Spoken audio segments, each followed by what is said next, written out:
కాకినాడ జిల్లా జగ్గంపేటలో ఉన్న parcel service షాపులను పోలీసులు విస్తృతంగా తనిఖీలు చేశారు. Peddapuram SDPO Srihari Raju, Jaggampeta CI YRK Srinivas, Kirlampudi SI G Satish ఈ తనిఖీలు చేశారు. ఇటీవల కాకినాడలో ఒక పార్సిల్ సర్వీస్ షాపు వద్ద జరిగిన పేలుల నేపథ్యంలో జిల్లాలో అనేక చోట్ల పార్సిల్ దుకాణాలను తనిఖీలు చేస్తున్నారు. ఇందులో భాగంగా పార్సిల్ దుకాణాల వద్దకు వెళ్లి అనుమానం ఉన్న పార్సిల్స్ లను క్షుణ్ణంగా పరిశీలించారు. అలాగే బిల్లులను పంపిన వారి వివరాలు, రిసీవ్ చేసుకున్న వారి వివరాలను కూడా పరిశీలించారు. పార్సిల్ పట్ల ఏమాత్రం అనుమానం ఉన్నా వెంటనే పోలీసులకు తెలియజేయాలని పార్సల్ సర్వీస్ యాజమాన్యాలకు పోలీసులు ఆదేశించారు.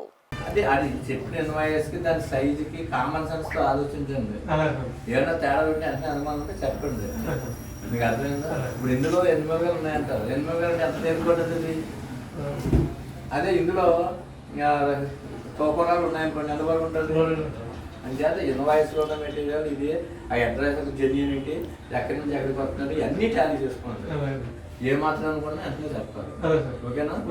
కేవలం ఇన్వాయిస్ చూస్తేనంటే కాదు, ఇన్వాయిస్ అందులో వస్తువులు దీనికి ఆకారం, షేపు, బరువులు టాలీ చేసుకోవటం, అలాగే పంపించిన జెన్యూనిటీ ఏంటి, అది మీద ఏమైనా అనుమానం ఉంటే కానీ అంతే తెలియజేయాలి. ఓకేనా?